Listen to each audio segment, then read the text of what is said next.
Hi friends, welcome to ఆకృతి collections. ఈరోజు మనం బనారస్ శారీస్తో వచ్చేసాము. చూద్దాం ఒకసారి శారీ ఎలా ఉందో. చూడండి, శారీ అంతా అలా బూటాస్ వచ్చి ఇలా పీకాక్ బార్డర్తో వచ్చింది. రిచ్ పళ్ళు వచ్చిందండి. పళ్ళు శారీ ఆల్ ఓవర్ ఇలా ఉంటుంది. పళ్ళు వచ్చి గ్రాండ్ రిచ్ పళ్ళు వచ్చిందండి. Blouse plain blouse, all over మొత్తం ఇలా వీవింగ్ వస్తుంది. కటిషంకు కొంచెం వస్తుంది. బ్లౌజ్కి ఏమో ఇలా హ్యాండ్స్ వర్క్ ఇలా ఇస్తారు. దీనిలో కలర్స్ ఏమున్నాయో చూద్దాం.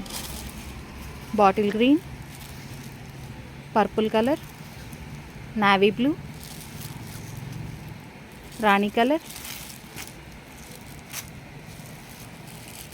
రత్నావళి కలర్. ఎంత అంటారా? 500 ఫ్రీ షిప్పింగ్ అండి. Cost to cost sale 500 free shipping.